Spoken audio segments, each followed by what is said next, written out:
Ani ce aw ni ɲantuma a y'aw bisimila DMS TV sanfɛ foli an tan n'oban kanubaga n'a lamɛnbagaw bɛɛ lajɛlen Mali kɔnɔ ani Mali kɔ kan bi ye araba ye juin kalo tile 4 san 2025 aw ka dɔn kibaru ni o wagati selen san'an ka da se an ka bi kunnafonibaw ma ni ka wolo da aw tulo kan an bɛ aw hakilina jigin k'aw bɛ se k'an dɛmɛ ni kunnafoniya ni kanni n'a carilen ani ka hakilinaw di hakilina jɔyɔrɔ la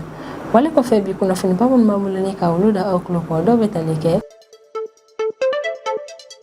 tɛnɛ tɛmɛnen juin kalo tile 2 san 2025 Bamaci walima olu taara attaque min kɛ ni ka ɲɛsin an ka Mali finitigiw ka camp ma min bɛ Tombouctou région de kɔnɔna na ni an ka Mali état major général des armées kabini attaque in kɛra ale yɛrɛ kɔni bɔra ni ka communiqué kɛ communiqué min kɔnɔna na état major kun ye laseli kɛ ko wagati nataw la a bɛ tila ka communiqué kura yɛrɛ kɔni kɛ communiqué kura min yɛrɛ kɔni kɔnɔna na k'o kɛra cogo min na yɛrɛ kɔni a bɛ na o walawala kosɛbɛ ni ka o fɔ jamana kɔnɔdenw ye o ko kelen de kɔnɔna na état major ale ye communiqué kɛ don tɛmɛnenw na communiqué min kɔnɔna na Bamaci walima olu kɔni ka ni attaque in senfɛ ko minnu yɛrɛ kɔni kɛr'u la état major a b'i da se o ko ninnu yɛrɛ kɔni bɛɛ lajɛlen ma tɛnɛ tɛmɛnen juin kalo tile 2 san 2025 Tombouctou gouverneur ale kɔni bɛ laseli kɛ ko couvre-feu min yɛrɛ kɔni kun daminɛ na Tombouctou région kɔnɔna na kabini san 2023 octobre kalo wagati k'u bɛna dɔ bɔ couvre-feu yɛrɛ kɔni wagati la ka d'a kan fɔlɔ couvre-feu ale yɛrɛ kɔni kun b'a daminɛ sufɛla nɛgɛ kanɲɛ 20 la ni ka taa bila sɔgɔmadafɛla nɛgɛ kanɲɛ 6 la an bɛ wagati min na i n'a fɔ ko bi gouverneur kɔni ye décision ta ko couvre-feu in bɛ daminɛ sufɛla nɛgɛ kanɲɛ 21 la ni ka taa bila sɔgɔmadafɛla nɛgɛ kanɲɛ 6 yɛrɛ de kɔnɔna ni wale yɛrɛ kɔni y'a yira k'a fɔ ko n'i y'a ye gouverneur ale kɔni ye décision ta ni ka dɔ bɔ couvre-feu heure in na ko b'a yira k'a fɔ ko min yɛrɛ kɔni ye Tombouctou région ye ko lakana bɛ ka sabati yen nɔ dɔɔni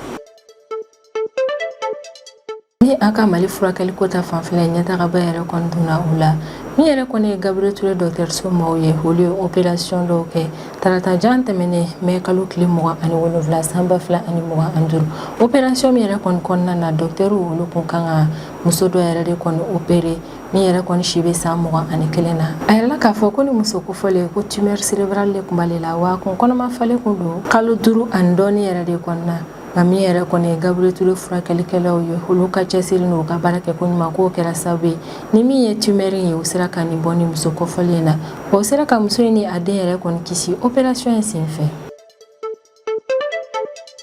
kunu tarata juin kalo tile 3 san 2025 an ka Mali miniko minisiri o kɔni ye laseli kɛ ko min yɛrɛ kɔni ye sanu bɔli ye damada la ko bɛna jɔ an ka Mali fantan a naani bɛɛ lajɛlen la k'a daminɛ juin kalo tile 15 nata in na fo ka taa bila septembre kalo tile 30 yɛrɛ kɔni na miniko minisiri ka kɔrɔfɔ la ko ni décision in ta kun de ye walasa maa minnu yɛrɛ kɔni bɛ taa damada la sanubɔ la ka olu ka lakana yɛrɛ kɔni sabati ka d'a kan min ye samiya ye ko yɛrɛ kɔni bɛ ka se o fana tɛmɛlen kɔfɛ décision in ta kun fanba dɔ fana walasa ka se ka an kɛrɛfɛ yɔrɔw yɛrɛ kɔni ka lakanaw sabati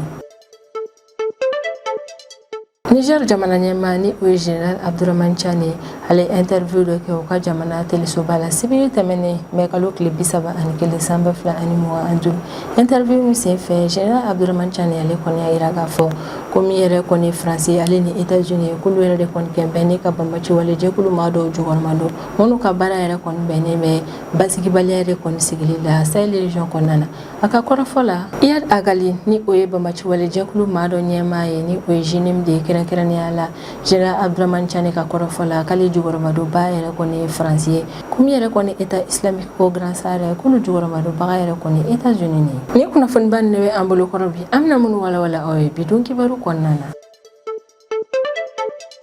an kun ye aw la kunnafoniya kunu don kibaru la ko min ye Bamaci wale maaw ye k'olu taara attaque kɛ ni ka ɲɛsin an ka Mali finitigiw ma kɛrɛnkɛrɛnnenya la an ka Mali finitigiw minnu yɛrɛ kɔni bɛ Tombouctou région kɔnɔna na ni attaque kofɔlen yɛrɛ kɔni senfɛ a yirala k'a fɔ k'an ka Mali finitigiw olu yɛrɛ kɔni u cɛsiri kosɛbɛ Bamaci wale maa ninnu kɛlɛli la ko Bamaci wale maa ninnu u nan'u ka attaque yɛrɛ kɔni kɛ sɔgɔmadafɛla nɛgɛ kanɲɛ 10 wagati de état major ale bɛ tila ka walawalali kɛ jamana kɔnɔdenw ye attaque kofɔlen in na état major ka kɔrɔfɔ la ka communiqué kura kɔnɔna na ko Bamaci wale maaw olu nana attaque 2 yɛrɛ de kɔni kɛ ɲɔgɔn fɛ attaque kelen o kɔni kɛra ni ka ɲɛsin an ka Mali finitigiw ka camp bɛ Tombouctou région kɔnɔna na kan ni ale tɔgɔ ye Fort Cheikh Sidi Bekayi ye ale ni k'u taara attaque filanan kɛ Tombouctou ale aéroport yɛrɛ de kɔnɔna ko an Mali finitigiw olu ni Bamaciwale maaw karilen ɲɔgɔn na Bamaciwale maaw kelen k'a faamu k'a fɔ k'u tɛna lase an ka Mali finitigiw la o kɔni y'a lajɛ ne ka boli ka bɔ kɛlɛkɛyɔrɔ la autorité militaire ka kɔlɔfɔla ko bilan provisoire bɛ ko min yɛrɛ kɔnɔna mɛ wagati min na i n'a fɔ ko bi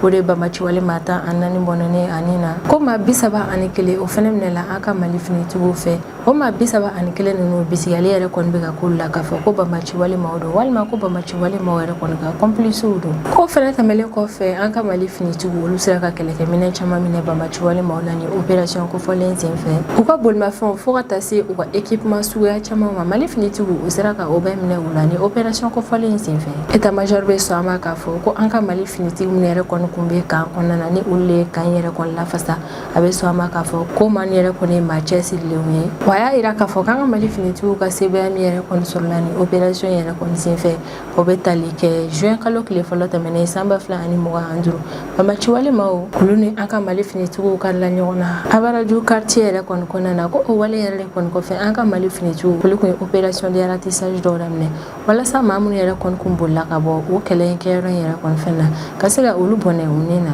mais état-major général des armées ale b'a yira k'a fɔ k'halisa min yɛrɛ kɔni opération de ratissage k'o bɛ continuer an ka Mali finitigiw fɛ walasa min yɛrɛ kɔni ye jamana kɔnɔdenw ka lakana ye o ka se ka sabati jamana fantan a naani bɛɛ lajɛlen na Tombouctou gouverneur ale kɔni bɛ laseli kɛ ko couvre-feu min yɛrɛ kɔni kun sigin bɛ Tombouctou région kɔnɔna na kabini san 2023 octobre kalo wagati k'u bɛna dɔ bɔ couvre-feu yɛrɛ kɔni heure kuntagala la ni kunnafoniya yɛrɛ kɔni carila Tombouctou gouverneur maaw de fɛ tɛnɛ tɛmɛnen juin kalo tile 2 san 2025 n'u ye kunnafoniya yɛrɛ kɔni lase communiqué la communiqué min yɛrɛ kɔni carila an ka bɔlɔlɔsiraw kan communiqué in kɔnɔna na min yɛrɛ kɔni ye gouverneur ale b'a yira k'a fɔ k'a bɛna yɛlɛma yɛrɛ kɔni don Tombouctou couvre-feu heure la ko k'a daminɛ juin kalo tile 2 la fo ka taa bila ni wagati min décision yɛrɛ kɔni wulila ka bɔ yen nɔ ko couvre-feu o kɔni bɛ daminɛ Tombouctou région kɔnɔna na sufɛla nɛgɛ kanɲɛ 21 wagati couvre-feu ale kɔni bɛ ban sɔgɔmadafɛla nɛgɛ kanɲɛ 6 ni heure falen min yɛrɛ kɔni bɛna na kɛ Tombouctou région couvre-feu heure yɛrɛ kɔni na o kɔni y'a sɔrɔ san 2024 février kalo tile 29 tɛmɛnen Tombouctou région kɔnɔna na couvre ale yɛrɛ kɔni kun bɛ daminɛ sufɛla nɛgɛ kanɲɛ 20 ka ban sɔgɔmadafɛla nɛgɛ kanɲɛ 6 nka mɛ wagati min na i n'a fɔ ko bi couvre-feu ale bɛ daminɛ sufɛla nɛgɛ kanɲɛ 21 de gouverneur ka kɔrɔfɔ la ko kabini décision yɛrɛ kɔni carila wagati min décision ale yɛrɛ kɔni labaarali bɛ daminɛ ko wa décision yɛrɛ kɔni bɛ appliqué Tombouctou région fantan a naani bɛɛ lajɛlen de la communiqué in cira ne ka taa di Tombouctou ale préfecture a force de sécurité fo ka taa se a autorité judiciaire communiqué in yɛrɛ kɔni carila ne ka taa di olu bɛɛ lajɛlen ma walasa a ka se ka labaara teliya yɛrɛ kɔni na hakilina jiginna Tombouctou région kɔnɔna na couvre-feu yɛrɛ kɔni kun daminɛna yen nɔ fɔlɔ san 2023 septembre kalo de la o kɔfɛ o tilala ka dɔ fara couvre-feu kuntagala kan kalo kelen o kɔfɛ gouverneur ale tilala ka dɔ fara couvre-feu kuntagala yɛrɛ kɔni kan ko fɔ ka taa fɔ ni décision kura yɛrɛ kɔni bɔra a ko ɲɛ de kan couvre-feu yɛrɛ kɔni kun sigira nin wagati in na ka d'a kan min yɛrɛ kɔni kun ye lakanako o kun ma sabati fɔlɔ Tombouctou région kɔnɔna na nka y'a ye k'a fɔ dɔbɔli min filɛ couvre-feu yɛrɛ kɔni heure la o kɔni b'a yira na k'a fɔ k'i b'a sɔrɔ lakana o kɔni bɛ ka sabati dɔɔni dɔɔni Tombouctou région kɔnɔna na ko yɛrɛ de kɔni kɛra sababu ye ni gouverneur ale ye décision ta ko ka dɔ bɔ couvre-feu heure yɛrɛ kɔnɔna na halisa an bɛ to couvre-feu ko hukumu kɔnɔna na min fana ye Segu gouverneur ale bɛ laseli kɛ tarata tɛmɛnen juin kalo tile 3 san 2025 ko ka daminɛ bi araba in na juin kalo tile 4 san 2025 ko tile 30 couvre-feu dɔ bɛna na daminɛ Segu région kɔnɔna na couvre-feu min yɛrɛ kɔni bɛ a daminɛ sufɛla nɛgɛ kanɲɛ 21 la ne ka taa bila sɔgɔmadafɛla nɛgɛ kanɲɛ 6 la Segu gouverneur b'a perepere latigɛ k'a fɔ ko couvre-feu ye wagati kuntagala yɛrɛ kɔni kɔnɔna na maaw ale n'u ka bolimafɛnw fo ka taa se u bololafɛnw yɛrɛ kɔni ma ni sufɛla nɛgɛ kanɲɛ 21 yɛrɛ kɔni sera ko yamaruya tɛ maa si bolo bilen ka bɔ ni ka yala kɛnɛmana na an ka Mali force de l'ordre et de sécurité maaw olu yɛrɛ kɔni ka bolimafɛnw fo ka taa se ambulansiw ma wa n'a sɔrɔ yamaruya yɛrɛ kɔni bɛ ambulansi min bolo k'olu dɔrɔn yɛrɛ de kɔni autoriseren don ni sufɛla nɛgɛ kanɲɛ 21 tɛmɛna ni ka bɔ yɛrɛ kɔni n'a bɔra olu la maa si yɛrɛ kɔni yamaruya tɛ i bolo yɛrɛ kɔni ni sufɛla nɛgɛ kanɲɛ 21 sera ni ka bɔ o la an bɛ aw la kunnafoniya ko min yɛrɛ kɔni ye Segu ale ni Tombouctou ye ko couvre-feu o yɛrɛ kɔni bɛ nin région kofɔlen in na nka min yɛrɛ kɔni ye Tombouctou ta ye couvre-feu bɛ ale fɛ yen kabini san 2023 wagati a min yɛrɛ kɔni ye Segu ta ye ale ka couvre-feu bɛna daminɛ bi araba in de la juin kalo tile 4 san 2025 tarata jan tɛmɛ tɛmɛnen mɛ kalo tile 27 sanba 2025 an ka Mali furakɛlikɛlaw olu ye baara ɲumanba yɛrɛ de kɔni kɛ Gabriel Touré dɔgɔtɔrɔso la. Gabriel Touré dɔgɔtɔrɔso la neurochirurgie olu ka service ma yɛrɛ kɔni opération gɛlɛmanba dɔ yɛrɛ kɔni kɛ. Opération min kun kɔnɔna na tumeur cérébrale ale kun bɛ muso dɔ la min yɛrɛ kɔni si bɛ san 21 la. Wa yala k'a fɔ ko ni muso kɔfɔlen ale kun lajɔlen don kalo 5 ni tila de la. Ko n'a ta min ye neurochirurgie o service ma yɛrɛ kɔni olu sera ka ni opération yɛrɛ kɔni kɛ opération kɛcogo ɲuman na. Ko an ka Mali furakɛlikɛlaw olu sera ka ni maa kɔfɔlen yɛrɛ kɔni a den ni kisi ka da ka u kɔni maa kɔfɔlen ka bana yɛrɛ kɔni lajɛ kosɛbɛ. Wa min yɛrɛ kɔni an ka docteurw ka bolofara caman yɛrɛ de kɔni farala ɲɔgɔn kan walasa ka jɛ ɲɔgɔn fɛ ka ni opération in kɛ. Neurochirurgien, anesthésiste, réanimateur ale ni spécialité caman minnu yɛrɛ kɔni bɛ an ka furakɛliko yɔrɔ fanfɛla la olu bɛɛ lajɛlen yɛrɛ de kɔni u bolo di ɲɔgɔn ma ni opération kofɔlen in na. Opération min yɛrɛ kɔni senfɛ u y'u jija ni ka tumeur kofɔlen in bɔ muso in yɛrɛ kɔni na. Tumeur in bɔra muso la wa u y'u jija fɛnɛ ka muso in ale ni a den yɛrɛ kɔni kisi. Kan bɛ wagati min na i n'a fɔ ko bi muso kofɔlen ale ni a den min yɛrɛ kɔni mana jɛna fɔlɔ k'u bɛɛ lajɛlen yɛrɛ kɔni ka kɛnɛ. Ko wa min yɛrɛ kɔni an ka Mali furakɛlikɛlaw o bɛ ka muso yɛrɛ kɔni ka kɛnɛya ko tagabolo yɛrɛ kɔni lajɛ. Ni opération kofɔlen in bɛɛ lajɛlen b'a dɔn k'a fɔ ko ni opération gɛlɛmanba yɛrɛ kɔni nka a kɛra sababu ye ni ka a yira n'a k'a fɔ ko min yɛrɛ kɔni an ka Mali furakɛlikɛlaw ye kɛrɛnkɛrɛnnenya la Gabriel Touré furakɛlikɛlaw ko olu yɛrɛ kɔni ɲɛtagaba yɛrɛ kɔni bɛ ka to u ka baaraw la. Wa y'a yira n'a k'a fɔ k'ali n'a sɔrɔ bana gɛlɛma dɔw bɛ mɔgɔw yɛrɛ kɔnɔna jamana kɔnɔna na bana minnu yɛrɛ kɔni furakɛli ka gɛlɛn kosɛbɛ ko an ka Mali furakɛlikɛlaw kan bɛ wagati min na i n'a fɔ ko bi o bɛ se ka fɛɛrɛ bɛɛ lajɛlen yɛrɛ kɔni latigɛ ni ka o maa kofɔlen in ka bɛn n'a kɛnɛya ka bɔ a la. Opération in kɛra sababu ye ni maa minnu yɛrɛ kɔni sen donna opération in baara la ka olu ka cɛsiri n'u ka baara kɛko ɲuman yɛrɛ kɔni yira bɛɛ lajɛlen na. Ko wa halisa o maa kelen ninnu u cɛsirilen don kosɛbɛ ni ka furakɛli kɛ ka ɲɛsin an ka Mali jamana kɔnɔdenw ma hali n'a sɔrɔ kuma dɔw la u bɛ furakɛli min yɛrɛ kɔni kɛ condition gɛlɛmanw kɔnɔna na. Maa fɛn fɛn yɛrɛ kɔni sen donna ni opération kofɔlen in na Gabriel Touré ma u b'u bɛɛ lajɛlen fo. Wa y'a yira k'a fɔ ko nin ɲɛtagaba yɛrɛ kɔni Mali neurochirurgie yɛrɛ kɔni kɔnɔna na. Nin yɔrɔ in na an bɛ an ka Mali furakɛlikɛlaw yɛrɛ kɔni fo kosɛbɛ ka d'a kan u ka nin opération yɛrɛ kɔni kelen ka sebaya sɔrɔ o y'a yira jamana kɔnɔdenw na k'a fɔ ko fɔlɔ ni nin bana sugu yɛrɛ kɔni kun ye mɔgɔ minɛ an bɛ taa ni a ye kɔkan jamanaw kan walasa ka se ka taa a furakɛ nka ni opération ye jamana kɔnɔdenw jigi tugu a y'a yira na k'a fɔ ko ni nin bana sugu ala ka bɛɛ kisi a ma ko n'a kɔni sera ka maa min yɛrɛ kɔni sɔrɔ ko a ma se e yɛrɛ kɔni ka bɔ ni ka taa n'a ye jamana wɛrɛ kɔ kan min yɛrɛ kɔni an ka Mali furakɛlikɛla minnu bɛ yan nɔ k'olu yɛrɛ kɔni bɛ se ka u se kɛ a furakɛli baaraw la. Ko k'a daminɛ juin kalo tile 15 la ni ka taa bila septembre kalo tile 30 san 2025 la ko damada yɛrɛ kɔni na yamaruya tɛ maa si bolo bilen i ka taa sanubɔ kɛ nin yɔrɔ kofɔlen in na. Ni kunnafoniya lasera an ka Mali miniko minisiri yɛrɛ de kɔni fɛ tarata tɛmɛnen juin kalo tile 3 san 2025 communiqué min yɛrɛ kɔni carila an ka bɔlɔlɔsiraw kan. Ni décision min taara an ka Mali miniko minisiri yɛrɛ kɔni fɛ a takun yɛrɛ de kɔni walasa samiya wagati ka se ka sanubɔ ko yɛrɛ kɔni ka yɛlɛma don u la an ka Mali jamana kɔnɔna na. Wa ministère ka kɔrɔfɔ la k'ale yɛrɛ kɔni ye décision in ta walasa ka jamana kɔnɔdenw yɛrɛ kɔni ka lakana sabati samiya wagati min fɛnɛ ye damada yɔrɔ in yɛrɛ kɔni ni maaw yɛrɛ kɔni bɛ baara kɛ yɔrɔ kofɔlen na samiya wagati a bɛ kɛ sababu ye ni ka yɔrɔ ninnu yɛrɛ kɔni tiɲɛni. Amadou Keita ni ale an ka Mali miniko minisiri yɛrɛ kɔni communiqué in kɔnɔna na a bɛ sinsin a kan ko walasa baara in yɛrɛ kɔni ka lawaleya maa fɛn fɛn yɛrɛ kɔni sen bɛ don ko in yɛrɛ kɔni na fo olu bɛɛ lajɛlen yɛrɛ kɔni ka ko in ta ba la o maa min tɛ dɔwɛrɛ zone minière autorité administrative dugutigiw kunnafonidilaw fo ka taa se maa minnu yɛrɛ kɔni bɛ sanu yɛrɛ de kɔni bɔ ko fo olu bɛɛ lajɛlen yɛrɛ kɔni ka décision in ta ba la ni o yɛrɛ kɔni kɛra a bɛ labaara cogo ɲuman na. O de la communiqué kɔnɔna na minisiri ale bɛ laɲini kɛ ko maa fɛn fɛn yɛrɛ kɔni sen bɛ nin décision in yɛrɛ kɔni labaarali baaraw la k'a b'a ɲini u bɛɛ lajɛlen fɛ u ka jɛ ɲɔgɔn fɛ ni ka baara yɛrɛ kɔni labaara cogo ɲuman na. Wa a bɛ tila ka kangarida yɛrɛ kɔni kɛ ko bɛɛ lajɛlen k'a dɔn k'a fɔ ko décision in tɛna ta dɔrɔn ni ka a bila ten yɛrɛ kɔni surveillance o kɔni bɛ to ka kɛ yɔrɔ in yɛrɛ kɔni na ka d'a kan ko ni bɔra kalama k'a fɔ ko maa o maa hali ni décision in yɛrɛ kɔni kɔfɛ e bɛ ka daba kama ne ka taa damada la ka taa sanubɔ yɛrɛ kɔni na ko i k'a dɔn k'a fɔ ko sanction yɛrɛ kɔni bɛ ta i kama an bɛ aw la kunnafoniya yɛrɛ kɔni ko walasa ka se ka i ni kisi ale ni ka se ka an ka environnement yɛrɛ kɔni lakana ko a laɲininen don bɛɛ lajɛlen yɛrɛ kɔni fɛ ko ka daminɛ juin kalo tile 15 la fo ka taa bila septembre kalo tile 30 yɛrɛ kɔni na ko maa si yɛrɛ kɔni kana na taa sanubɔ yɛrɛ kɔni na damada la an ka Mali jamana kɔnɔna na. Sisan an bɛ tɛmɛ n'an ka jamana kɔfɛ kibaruyaw ye o kɔnɔna na an bɛ taa Niger jamana kɔnɔna na.